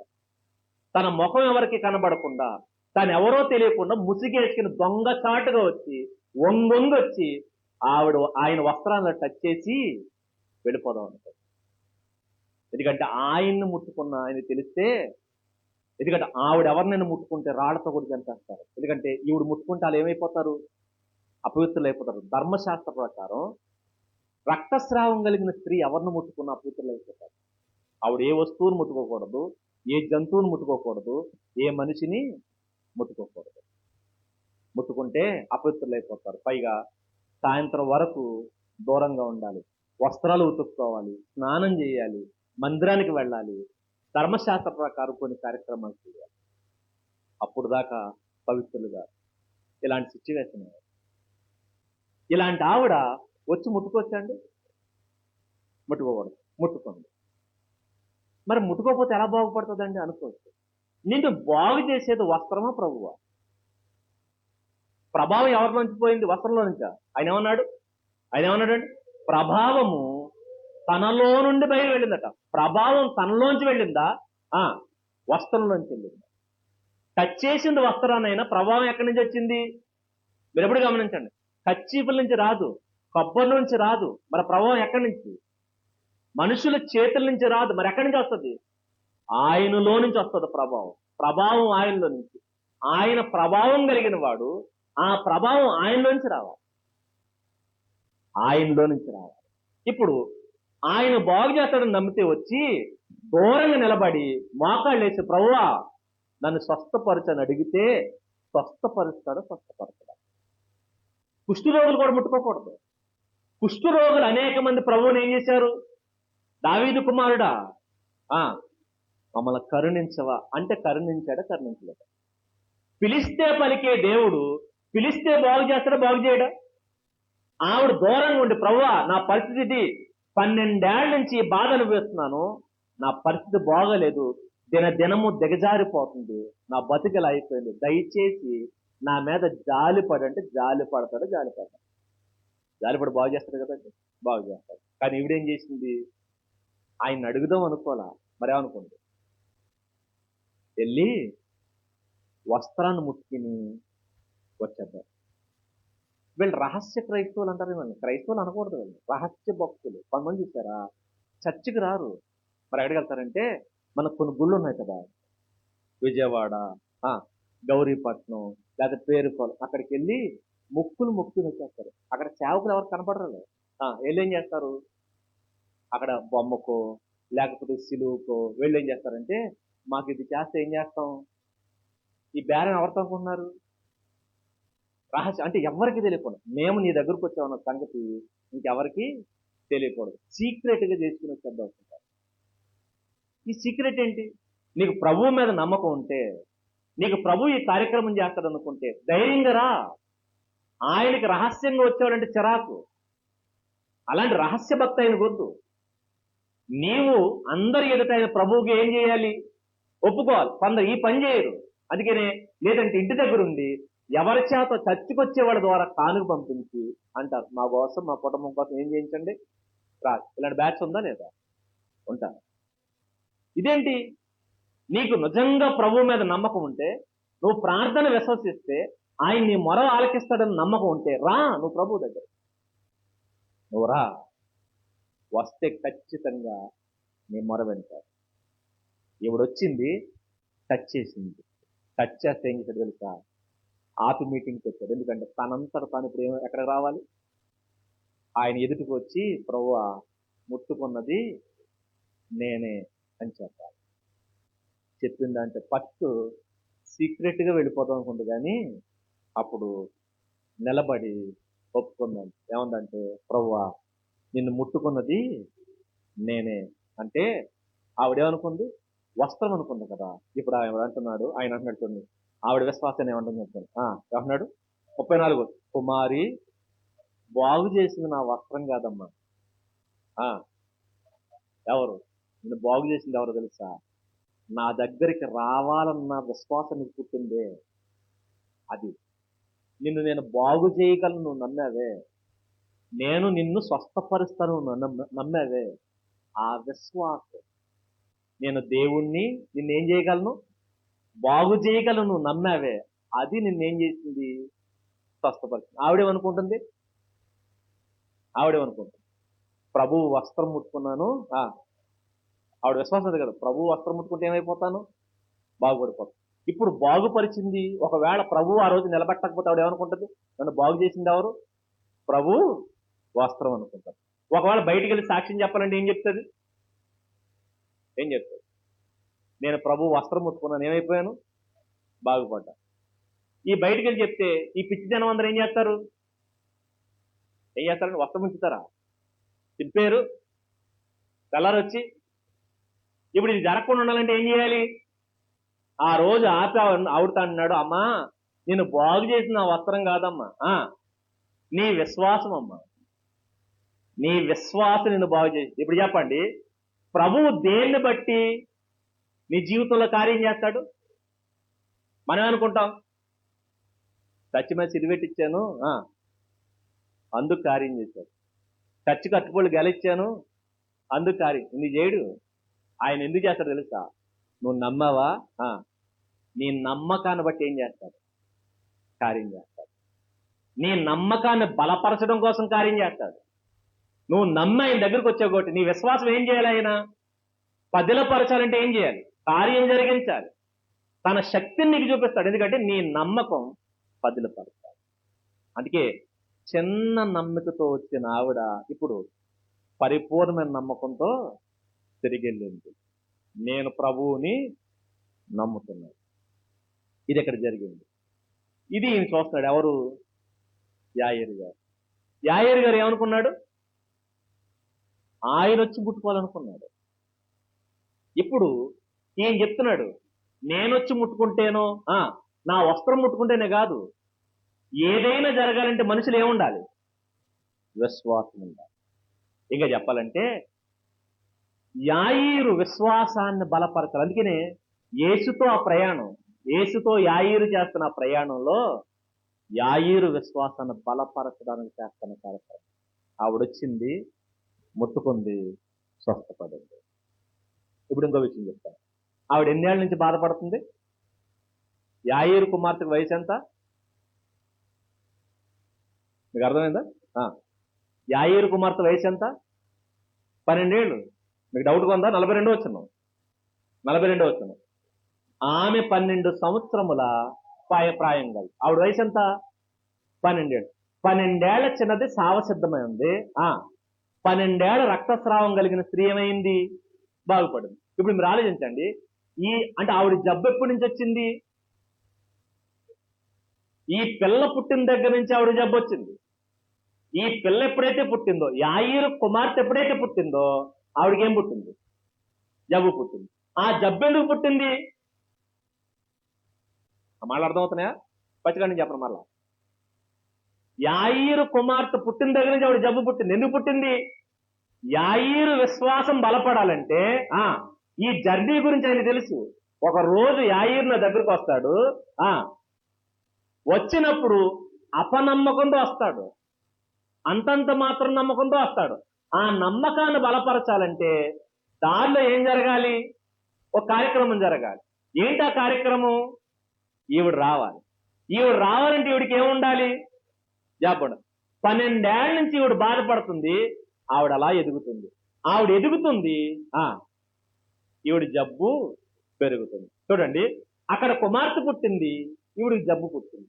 ఆ కుమార్తె ఎదుగుతుంది, ఈవిడ జబ్బు పెరుగుతుంది. వీళ్ళిద్దరూ ఒకరోజు కలిశారు. అక్కడ ఆవిడ చావ సిద్ధంగా ఉంది.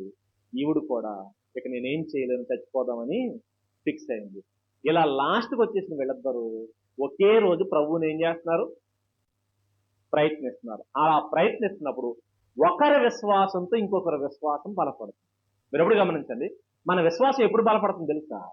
మీ విశ్వాసానికి నా విశ్వాసం బలం చేకూరుస్తుంది. నా విశ్వాసానికి మీ విశ్వాసం బలం చేకూరుస్తుంది. అంటే ఒకరి విశ్వాసంతో ఒకరు ఏమవ్వాలి?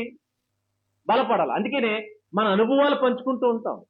నా జీవితంలో ప్రభు ఏం చేశాడు, మీ జీవితంలో ప్రభు ఏం చేశాడు, మీ పక్క వాళ్ళ జీవితంలో ప్రభు ఏం చేశాడు, ఇలా ఒకరి గురించి ఒకరు తెలుసుకుంటున్నప్పుడు మనకి ఏమవుతుంది? మన విశ్వాసం బలపడుతుంది. కాబట్టి ఒకరికొకరు ఏం చేయాలి? ఇప్పుడు విశ్వాసాలని బలపరుచుకోవాలి. ఆ రోజు యాయీరు ప్రయాణంలో ఒక ఆవిడ ఎదురుగా వచ్చి ప్రభువు చేత ఏం పొందింది? స్వస్థత పొందింది. ఈ స్వస్థత పొందేసరికి ఇప్పుడు కాస్త విశ్వాసం పెరిగింది. ఏంటంటే 12 ఏళ్ల జబ్బును ఏం చేశాడు? మానిపించేశాడు. మానిపించడమే కాదు, ఎంతమంది మీద పడుతుంటే ఎవరో ఒకళ్ళు ఎవరిని టచ్ చేశారు? ఆయన కాదు, ఆయన వస్త్రాన్ని టచ్ చేశారన్న సంగతి ఎవరు తెలిసిపోయింది? ఆయన తెలిసిపోయింది. ఈయన సామాన్యుడు కాదు. ఇప్పుడు విశ్వాసం బలపడింది. ఇప్పుడు విశ్వాసానికి పరీక్ష వచ్చేది. ఏంటా పరీక్ష అంటే 35వ వచనం. ఆయన ఇంకా మాట్లాడుతున్నట్టుగా సమాజపు మందిర అధికారి ఇంటి దగ్గర నుండి కొందరు వచ్చి నీ కుమార్తె చనిపోయారు. ఏమైందట? చనిపోయారు. ఇప్పుడు మీరు గమనించండి, ఇక్కడ ఈ 12 ఏళ్ల జబ్బు బాగుపడింది, ఆ 12 ఏళ్ల కుమార్తె చచ్చిపోయారు. ఎలా సింక్ అవుతుంది చూసారా? దేవుడు మనం రక్షించడానికి ఏదో ఆ రోజు ప్రాణాలకు అనుకున్నారు. ఇక్కడ మీరు ఊరకన కూర్చున్నారు అనుకున్నారా? మనం ఊరకన కూర్చోలేదు. మన వెనక మనకు తెలియకుండా బోల్డంత కథ జరుగుద్ది. బోల్డంత కథ. నిన్నెక్కడ కూర్చోబెట్టడానికి నీ వెనక ఎంత సిస్టమ్ జరిగిస్తాడు నీకు తెలియదు. ఒకసారి ఖాళీగా కూర్చున్నప్పుడు ఆలోచించండి. ఎలా వచ్చాను నేను దేవునిలోకి అని ఆలోచిస్తే మీకు మొత్తం సినిమా కనపడుతుంది. మామూలుగా కనపడదు, అద్భుతం కనపడుతుంది. ఎంత గొప్పోడు దేవా అనిపిస్తుంది. ఆ జీవితంలో సంఘటన చెప్తాను. నేను ఎలా వచ్చానంటే అంత తేలిగ్గా మారే రకం కాదు, భయంకరమైన మెంటాలిటీ ఇది. అలాంటి నేను దేవుల్లో రావడానికి నా చిన్నప్పుడే దేవుడు బేగం చేశాడు. ఎలా పెట్టాడు అనుకుంటున్నారు? మా ఇంట్లో మా నాన్న వాళ్ళందరూ బిజినెస్ చేసేవారు. నాన్న పొద్దున్నే కాటాకి పూజలు గీజులు గట్టిగా చేసేవాడు. ఇవన్నీ చేస్తూ ఉండేవారు. ఏమాత్రం భక్తి లేని జీవితాలు. ఒకరోజు మా నాన్న మీద మా ఇంట్లో మా చెల్లి పుట్టింది, మా చిన్న చెల్లు, లాస్ట్ చెల్లు. తను పుట్టిన కాడి నుంచి దెయ్యం పడడం మొదలైందట. విచిత్రం ఏంటంటే మా అమ్మ మీద పడేది, మా నాన్న మీద పడేది, మా చిన్న చెల్లి మీద కూడా పడేది అట. అందరి మీద పడేది. పడంది ఎవరి మీద అనుకున్నారు? నా ఒక్క మీద పడలేదండి. వీళ్ళు తెల్లారు లేచిన కాడి నుంచి ఆ దెయ్యం పడుకొని నచ్చలేదు, నిద్ర నచ్చలేదు అని నేను అనుకునేవాడిని. అందరి దగ్గరికి వస్తుంది, నా దగ్గరికి ఎందుకు వస్తలేదు ఇది? ఇదో బాధ నాది. అంటే అది ఎలా ఉంటుందో చూడాలి, ఇదొక ఆతృత. ఆ దెయ్యం ఎలా ఉంటుందో చూడాలి. పొద్దున్న తెల్లారి నుంచి ఇక ప్రతిరోజు నిద్రపోయేవారు కదా. హాయిగా ఇంట్లో పడుకునేది ఎవరండి? నేనే. హాయిగా ఇంట్లో పడుకుని తినేసి పడుకునేవాడిని. తెల్లారి దాకా నాకు డిస్టర్బెన్స్ ఉండేది కదా. హాయిగా గాడి నిద్రపోయేవాడు, మామూలు నిద్ర కాదు, యోనాలాగా. ఈయనేమో నిద్ర ఉండేది కాదు, తెల్లవార్లు నిద్ర లేకుండా ఉండేవాడు. అలా కొన్ని నెలల పాటు బాధపడ్డాను. నేను అనుకునేవాడిని నా మీద కూడా పడు, నా మీద. రాత్రి పడుకునేటప్పుడు నా ప్రార్థన అనుకున్నారు దెయ్యానికి. వాళ్ళ మీదకే కాదు, నా మీద కూడా. ఇదేనండి. మళ్ళీ పైగా ఎందుకు పట్టలేదంటే వాళ్ళు అనేవారు, నీ ఒంటి మీద ఎంటుకలు ఉన్నాయి, నా రోమకళ ఉన్నవాడి మీద ఏం పడదట. అప్పుడు అనుకున్నాను, ఈ ఎంటుకలు కూడా షేవింగ్ చేసేసుకుంటూ వదిలిపోతుంది. ఎందుకంటే దెయ్యాన్ని చూడాలని అదొక ఆతృత. అయినా రాలేదంటే నన్ను మాత్రం టచ్ చేయలేదు. అన్ని ప్రయత్నాలు అయిపోయినాయి. వీళ్ళు అది చేశారు, ఇది చేశారు, ఇది చేశారు. ఏ ప్రయత్నం ఫలించి ఆఖరి ప్రయత్నం ఏంటనుకున్నారు? వైద్యుడు, బోత వైద్యుడు. ఎవరో చెప్పారట బోత వైద్యుడు. అక్కడికి వెళ్ళారు. ఫస్ట్ తాళ్ళు వేశారు, అయిపోయినాయి, పని అవ్వలేదు. బోత వైద్యుడి దగ్గరికి వెళ్ళారు. ఆయన ఏదేదో ఇచ్చారట, అక్కడ పాతండి ఇక్కడ పాతండి అన్ని చేశారు వాళ్ళు. ఈ పాదం అంటే పాతేశారు. అన్నీ అయిపోయినాయి. చివరికి అయినా లొంగలేదు. చివరికి ఒక రోజు ఆయన ఏది పంపించినా పని అవ్వట్లేదంటే అది సామాన్యమైన దెయ్యం కాదు, ఈసారి నేనే వస్తానట. ఎవరు? బోత వైద్యుడు. డేట్ ఇచ్చాడు, ఒక డేట్, పలానా డేట్కి నేను వస్తాను. మా వాళ్ళందరూ ప్రిపేర్ అవుతున్నారు. అది అప్పుడు బాగా చిన్నపిల్లడు నేను. మ్యాక్సిమం గట్టిగా ఉంటే ఒక 7-8 సంవత్సరాలు ఉంటాయండి, అంతమించి 7-8 సంవత్సరాల వయసు. వీళ్ళు చెప్పుకుంటే వింటున్నాను, భూత వైద్యుడు వస్తాడంటే అబ్బా ఈడెలా ఉంటాడో చూద్దాం అనుకున్నాను. కనీసం దెయ్యానన్నా చూడకపోయాం, దెయ్యాన్ని ఆడిచ్చి కూడా ఎలా ఉంటాడు. సరే అని చెప్పాడు, రాక కోసం చూస్తున్నాం. ఈలోగా పలానా డేట్ వచ్చాడు. తెల్లారితే భూత వైద్యుడు వస్తాడనగా మా ఊర్లో పాస్టర్ గారు ఉన్నారు. ఆయన దారంట అలా వెళ్ళిపోతూ మా నాన్నగారి షాపులో కూర్చుంటే మా నాన్నగారిని పిలిచి, ఏమండి బాగున్నారా అన్నదట. ఆయనకి ఇంక ఎప్పుడు పరిచయం లేదు, ఎప్పుడు మాట్లాడుకోలేదు. బాగున్నారంటే పాస్టర్ గారు కదా, బాగున్నామండి అని చెప్పానట. ఈయన అలా లోపలికి వెళ్ళిపోయాడు మళ్ళీ పైకి. మళ్ళా తిరిగి వస్తా మరలా షాప్ దగ్గర ఆగి, ఏమండి లాజర్ గారు బాగున్నారా అని. ఇందాక అడిగాడు కదా, మళ్ళీ తిరిగి వస్తా అడుగుతున్నాడు, బాగానే ఉన్నామని.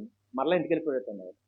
మరలా తిరిగి వస్తా మరలా షాప్ దగ్గర ఆగి, బాగున్నారా అని అడిగాడు. ఇది మూడోసారి. అప్పుడు కూడా బాగానే ఉన్నాడు.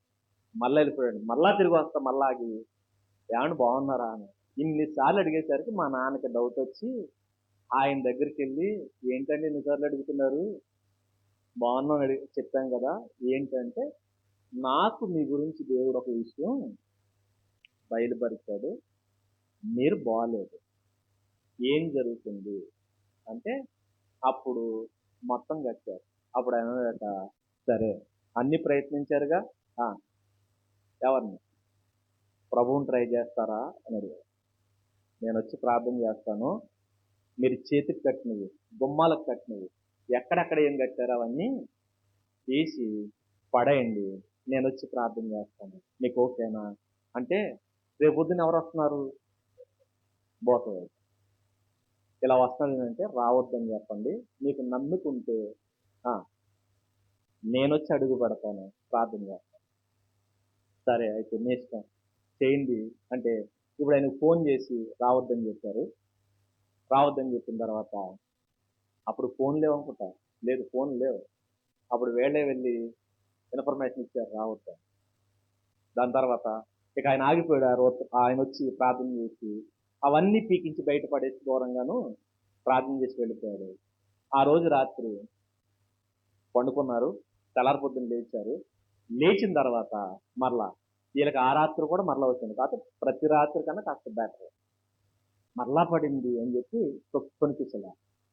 మళ్ళా తెల్లారి పొద్దున ఆయన వచ్చాడు. ఏం జరిగిందంటే, లేదంటే రాత్రి మళ్ళీ పడ్డదంటే, నేను చెప్పినవన్నీ మీరు తీసేసారా అని అడిగారట. అన్ని తీసేసామంటే మళ్ళీ ఆయన ప్రార్థన చేసి, లేదు నాకు ఒక చోట కనబడుతుంది, మీరు ఒక చోట అలాగే ఉంచారన్నారు.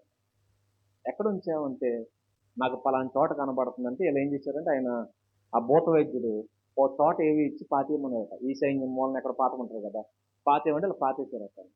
ఆ పాతిని తీయలేదు. ఎందుకు పాతిని తీయకపోతే అప్పుడు ఆయన అన్నాడట, అది నాకు కనబడుతుంది. అప్పుడు గుర్తొచ్చినట్టు మా నాన్నకి, నిజమేనండి అది తీయలేదంటే అది తీసేయండి, తీసి దూరంగా పడండి, ఈరోజు ప్రార్థన చేసిన పడుకోండి, రేపు పొద్దున వస్తే నన్ను కలవండి. ఆ రోజు ప్రార్థన చేసిన పడుకున్నారు.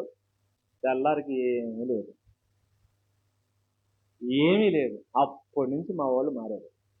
ఇప్పుడు ఎక్కడికి వచ్చారనుకున్నారు? ప్రార్థన.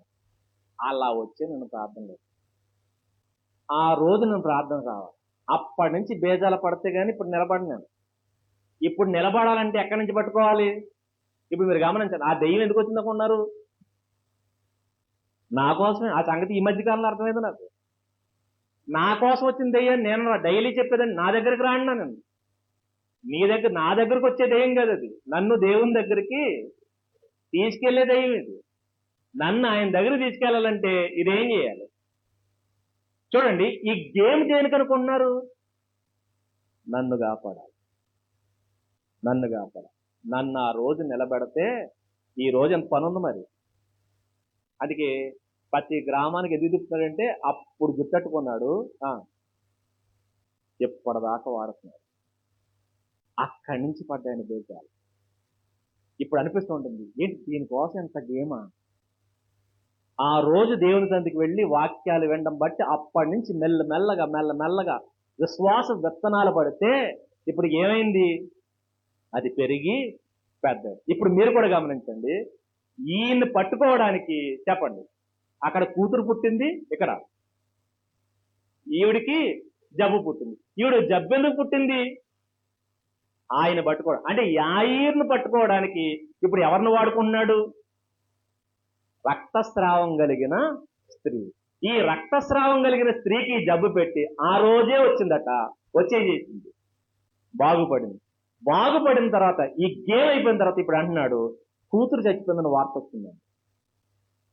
కూతురు అంటే ఎంత ప్రేమ లేకపోతే తన స్థాయిని విడిచిపెట్టేసి ప్రభు పాదాల పట్టుకుని నడుచుకుంటూ వస్తాడు. ఇప్పుడు చచ్చిపోయింది అనగానే ఏమైపోద్దండి? గుండె పగిలిపోతుంది. ఇలా పగిలిపోయిన ఆ యాయీరుతో ఆయన అంటున్నాడు 36వ వచనం, యేసు వారు చెప్పిన మాట లక్ష్య పెట్టద్దు. నువ్వు వాళ్ళ మాట వినకపోయినాడు.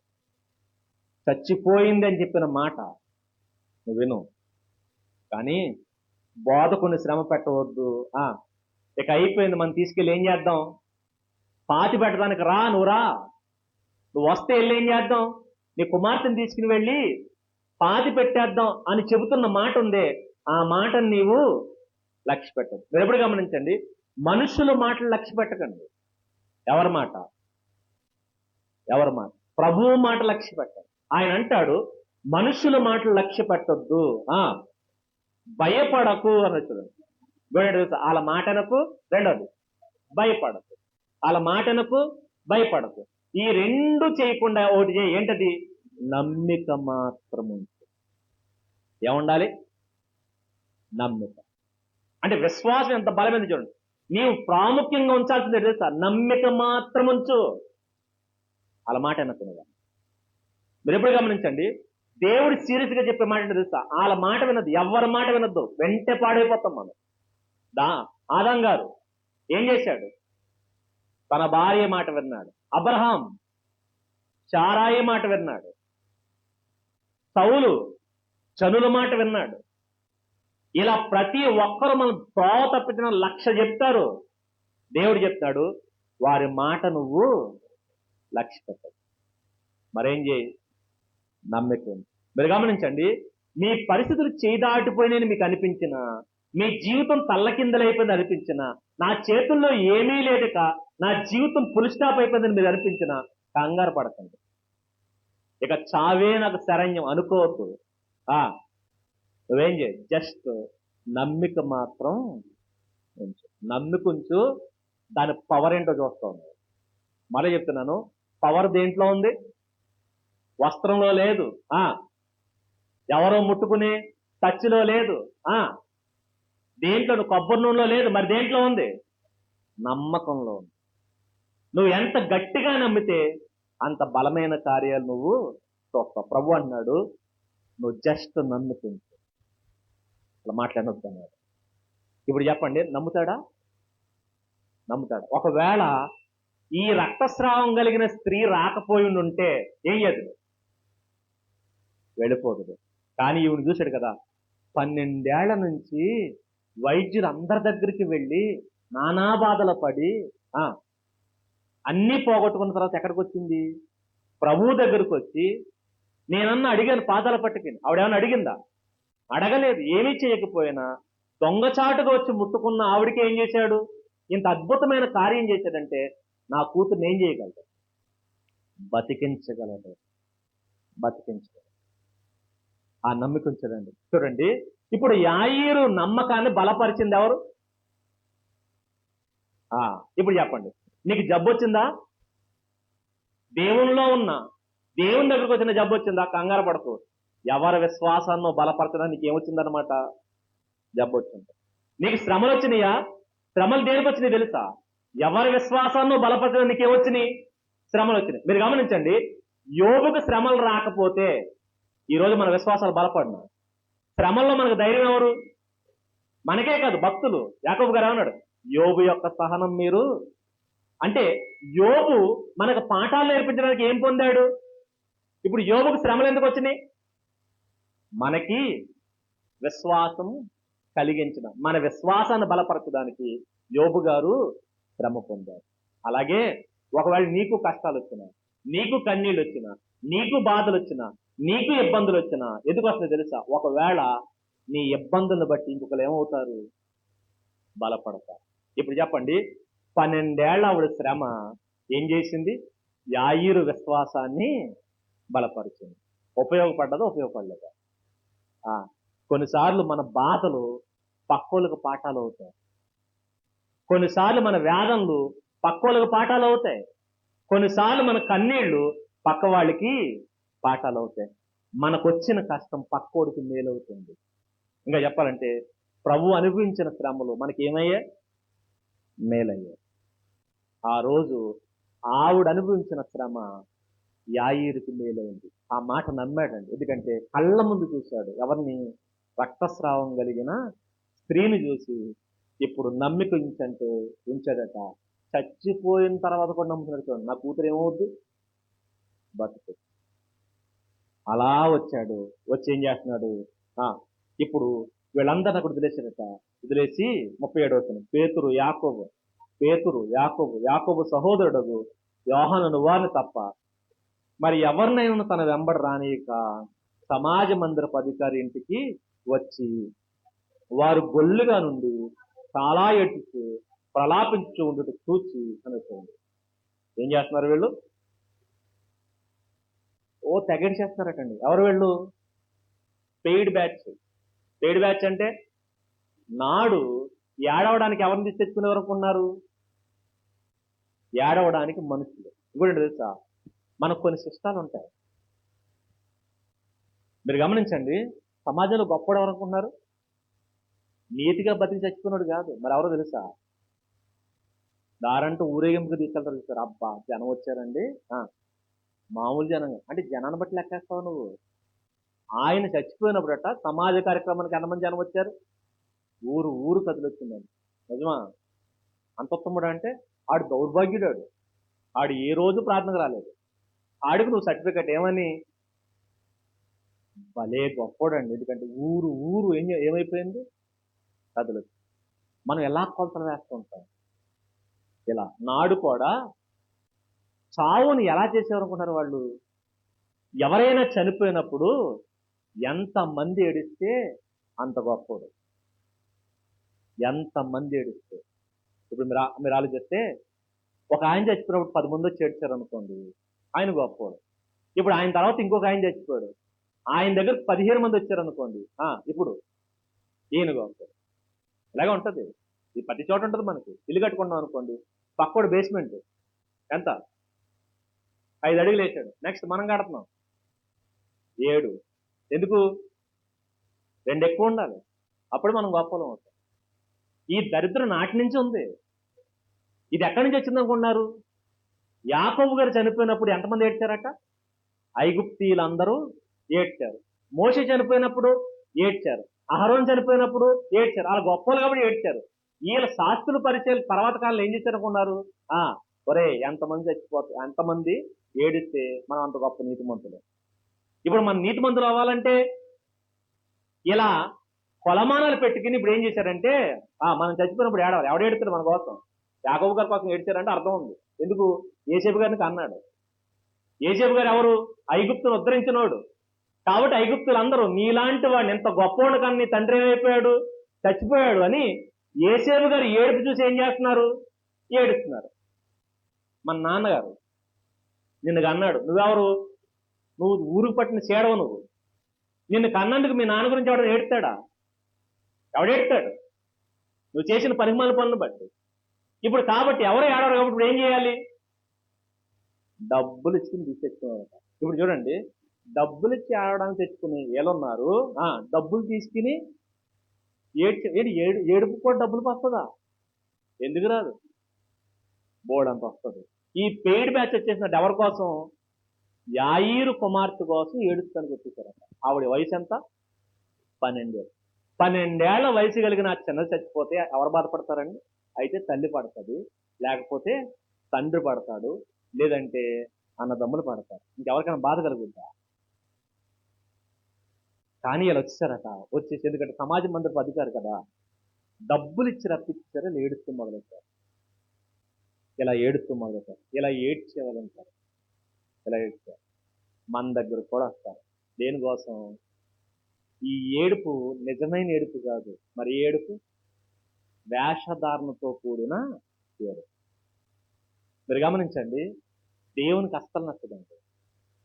మనం దొంగేడుపులు ఏడవకూడదు. వీళ్ళు దొంగేడుపులు ఏడుస్తున్నారు. ఏడిచేసరికి ప్రభు వచ్చాడట. వచ్చి ఆయన అన్నాడు, మీరు ఎందుకు ఏడుస్తున్నారు? ఆ చిన్నది నిద్రపోతుంది కానీ చనిపోలేదన్నారట. చనిపోలేదు అనగానే వీళ్ళు ఏం చేస్తున్నారట? వాళ్ళందరూ ఏం చేశారు? ఆయన్ని అపహసించారు. నేను అప్పుడు దాకా ఏం చేశారు?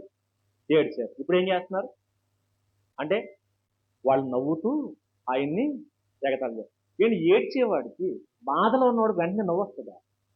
వీళ్ళకి వచ్చిందంటే అర్థం ఏంటి? వీళ్ళకి వచ్చిందంటే అర్థం ఏంటి? అప్పుడు దాకా ఏడ్చారు, రాగాలు తీసి ఏడ్చారు, శ్లోకాలు తీసి ఏడ్చారు. ఏడ్చిన వీళ్ళు అప్పుడే వెంటనే ఏం చేస్తున్నారు? అపహాసం చేస్తారు. ఇప్పుడు చెప్పండి, ఇది ఏడుపు? ఇలాంటి వాళ్ళు నమ్ముతాం మనం. మన దగ్గర కూడా ఉంటారు. ఏడుపు తెలుసా? పైకి తెగ ఏడుస్తారు, కానీ లోపల మీరు గమనించండి. మన దగ్గరికి వచ్చేదన్నా జరిగింది అనుకోండి, అయ్యో అంటాడు. లోపల ఏంటో తెలుసా? ఏళ్ళేహతాడు లోపల. మామూలు ఏలో కాదు, పైకి కనపడదు మనకి. పైకి ఏమో అయ్యయ్యో. అందుకనే గవర్నమెంట్ రోడ్డు పెంచుతూ పక్కన ఇల్లు కొట్టేసిందండి. ఆ ఇల్లు కొట్టేస్తున్నప్పుడు చూసి పక్కన సైలెంట్, ఏంటి శబ్దాలు? అయ్యో ఎంత దారుణం. లోపల ఏంటకున్నారు? బలి. లోపలే కాదు, పక్క వచ్చి అంటాడు, దరిద్రం వెళ్ళిపోయిందండి, తీసేశారు. ఒరే ఇందాక అక్కడ అలా ఏడ్చావు, ఇందాక అక్కడ అలా ఏడ్చావు, అక్కడ అలాగే ఏడుస్తాడు. ఎక్కడ ఇలాంటి దొంగలు మనం ఏం చేస్తాం చెప్పండి? తెగ నమ్మేస్తాం. ఇలాంటి దొంగ ఏడుపులు ఏడ్చేవాళ్ళు మన చుట్టూ ఉంటారు. మన చుట్టూ మన బాధ కలిగినప్పుడు వచ్చేసేసి మనం మెప్పు పొందడానికి ఏం చేస్తారు తెలుసా? ఏడుస్తారు. ఇంకోటి ఏంటో తెలుసా అండి? అక్కడ నిజంగా బాధ కలిగిన వాళ్ళు ఎవరు అనుకున్నారు? యాయిరు కుటుంబం. ఇంకోళ్ళు ఎవరు తెలుసా? యేసుక్రీస్తు. నిజంగా బాధ కలిగిన వాళ్ళు కావు. ఆ పిలుపు వచ్చిన ప్రభు అంటున్నాడు, ఆ చిన్నది చచ్చిపోలేదు, నిద్రపోతుందంటే నిజంగా బాధతో కుమిలిపోతున్న వాడికి ఆ మాట ఎలా ఉంటుందండి? ఎంత ఆనందాన్ని ఇస్తుంది? అంతేగానే హేళన చేస్తారా? అలా ఉంటారు. ఎంత గొప్ప మాట! ఒక్కసారిగా బాధ వెళ్ళిపోయి తగ్గిపోయి వెంటనే ఏమొస్తుంది? ఓదార్పు వస్తుంది. ఆ మాట వినగానే చిన్న ఆశ వరకు వచ్చిందో తెలుసా? యాయిరు ఫ్యామిలీకి వచ్చింటుందండి. అబ్బా ఎంత చెప్పరు. మనం కూడా చూసారు కొన్నిసార్లు ఇష్టమైన వాళ్ళు చచ్చిపోతే కొంతమంది ఏడుస్తుంటారండి. చచ్చిపోయిన వాళ్ళ దగ్గర కూర్చొని అమ్మ లే అమ్మ లే అంటే వాళ్ళ కోరిక ఏంటి తెలుసా? ఒకసారి లెగిస్తే ఎంత బాగుంటుంది. అమ్మ లే అమ్మ లే అమ్మ లే అమ్మ కుమ్మిలిపోతే ఏడుస్తుంటారు. ఎందుకంటే లెగిస్తే ఎంత బాగుంటుంది. కొంతమంది అంటారు ఇది కలవుతే ఎంత బాగుండేది, ఇది కలవుతే ఎంత బాగుంది. అంత బాధ కలిగిన వాళ్ళు అది కలయిపోతే, అది జరగకపోతే, తిరిగి లెగిస్తే ఎంత బాగుండని కోరుకుంటారో. ఇది బాధతో ఉన్నవారు. ఈ బాధతో ఉన్న వాళ్ళు అక్కడ ఉన్నారు. పక్కన దొంగెడుపులు ఏడ్చేవారు. ఎందుకంటే ఆ కుమార్తెను వాళ్ళు తీసుకెళ్లి పాతేశారు అనుకోండి, వీళ్ళు ఏడుపు మానేస్తారు. వెంటనే ఏమొస్తుంది? డబ్బులు వస్తాయి. ఇప్పుడు వీళ్ళ ఫీలింగ్ ఏంటి తెలుసా?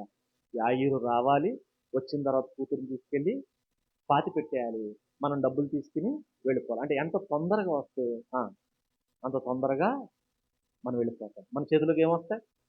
డబ్బులు వస్తాయి. సాయంత్రం ఏం చేద్దాం? ఫుల్గా మందేసి ఎంజాయ్ చేద్దాం. ఇది వీళ్ళ ఫీలింగ్. వీళ్ళేమన్నాడు? తొందరగా తీసుకెళ్ళి పాతేయాలని వీళ్ళనుకున్నారు. ప్రభు వచ్చి అన్నాడు, పాతి పెట్టడా లేవు, తిరిగి లేవడం. లెగిస్తే బాధ ఎవరికి అనుకుంటున్నారు?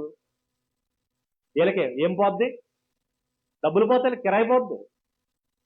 అనవసరం ఇప్పుడు దాకా ఏడ్చేసాం మేము, చాలా గట్టిగా ఏడ్చేసాం. ఇప్పుడు ఎంత కష్టపడి ఏడ్చిన తర్వాత నువ్వు లేపేస్తే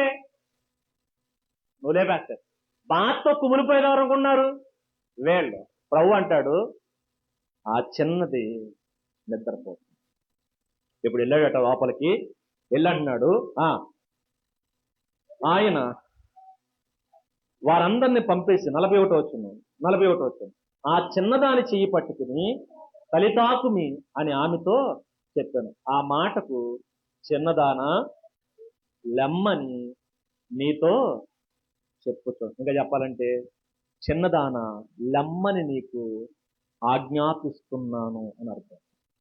మీరు గమనించండి, నాటి కాలంలో యూదులు వెళ్ళి ప్రార్థన చేసేవారట. రోగంతో ఎవరన్నా మంచం మీద పడ్డారనుకోండి, రోగుల దగ్గరికి వెళ్ళి ప్రార్థన చేసేవారట. ఏంటి ఆ ప్రార్థన అంటే, నీవు తొందరగా లేచి నడవాలని మేము కోరుకుంటున్నాము అని. వాళ్ళ ప్రార్థన ఏంటంటే, నీవు తొందరగా బాగుపడాలని మేము కోరుకుంటున్నాము, నువ్వు తొందరగా మంచం మంచి లేచి తిరగాలని మేము ఇది కోరుకోవడం అంటే మేము ఆశిస్తున్నాము, మేము కోరుకుంటున్నాము. కానీ దానికి రివర్సల్ ఏం చెప్తున్న మాట ఏంటి తెలుసా?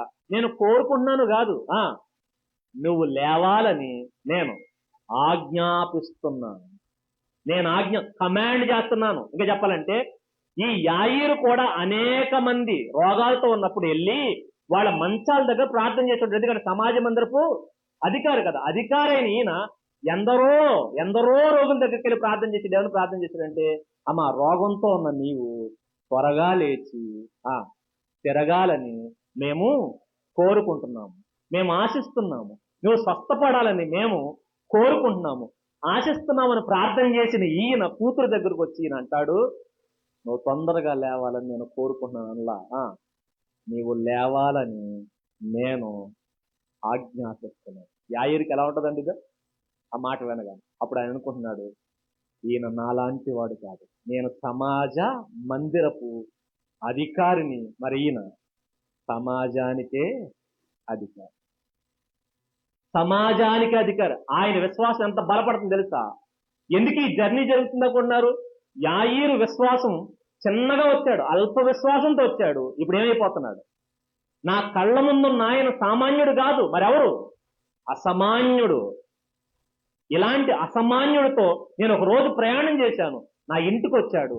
నా కూతుర్ని, చనిపోయిన నా కూతుర్ని తిరిగి లేపాడు. చూస్తున్నాడు. ఆ కమాండ్ అన్నప్పుడు యాయీరు గగ్గురు పొడుస్తుంటుందన్న యాయీరు దేహం, రోమాలు నిక్కబడుతుంటాయి. వెంటనే లేచిపోయిందట. ఎప్పుడైతే ఆ మాట చెప్పాడో ఏం జరుగుతుంది? లేచి ఏం చేసింది? నడిచిందట.